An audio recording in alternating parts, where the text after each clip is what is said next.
Hello friends, welcome to my channel. আজ 6 April রবিবার, আর আজকে হচ্ছে রামনবমী। তো আমরা গিয়েছিলাম একটু হাতিবাগানে। তো সেখানে দেখলাম একটা রামনবমীর একটা প্রসেশন চলছে। তো ভাবলাম আপনার সাথে শেয়ার করি। খুবই সুন্দর দেখুন সাজিয়েছে বেলুন দিয়ে। আর জয় শ্রীরামের একটা ভীষণ সুন্দর স্লোগান, চারিদিক থেকে মনটা একেবারে খুব সুন্দর ভালো করে দিল। যেহেতু অনেক রকম গান চলছে বলে আমি সেইগুলোকে আর এখানে আনতে পারলাম না, শোনাতে পারলাম না। খুব সুন্দর রামের গান হচ্ছিল, কিন্তু আদার্স মাইকের প্রচুর অনেক গান হচ্ছে বলে এগুলোকে আমি আর রেকর্ড করতে পারলাম না। এখানে দেখুন রামের একটা পালকি নিয়ে তাকে ঘোরানো হচ্ছে। ভীষণ ভালো লাগলো। লম্বা একটা প্রসেশন ছিল, প্রায় 10-15 মিনিট ধরে আমরা দাঁড়িয়ে দাঁড়িয়ে দেখলাম। প্রচুর লোক দাঁড়িয়ে দাঁড়িয়ে দেখলো। মনটা খুব ভালো হয়ে গেল।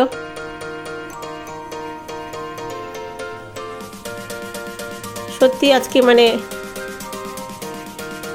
আমাদের রামচন্দ্রের জন্মদিন, রামনবমী।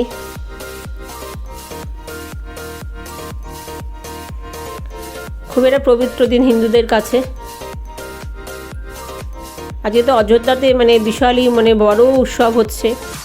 যদিও আমি কোনোদিন অযোধ্যা যাইনি। সেখানে একটা ছোট্ট ছেলেকে রাম সাজানো হয়েছে। দেখুন রাম, সীতা, লক্ষ্মণ, হনুমান সব সাজিয়ে নিয়ে যাওয়া হচ্ছে। ভীষণ দাঁড়িয়ে দেখতে ভীষণ ভালো লাগছিল, ভীষণই ভালো লাগছিল।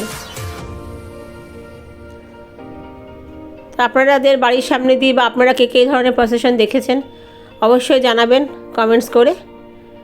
আর এখানে একটা বেশ সুন্দর গান হচ্ছিল, গান গাইছিল সবাই, সেটাকেও রেকর্ড করতে পারলাম না।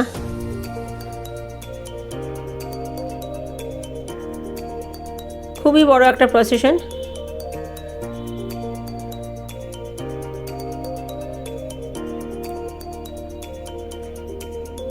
কেমন লাগলো ব্লগটা, এই প্রসেশনটা অবশ্যই জানাবেন।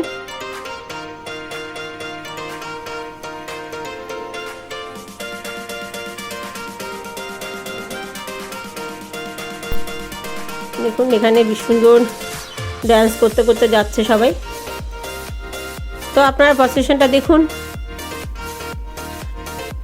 এই ব্লগটা এই পর্যন্তই শেষ করলাম। আশা করি আপনাদের খুব ভালো লেগেছে, ভালো লাগবে প্রসেশনটা। না, আমার ব্লগটা নয়, প্রসেশনটা। নমস্কার।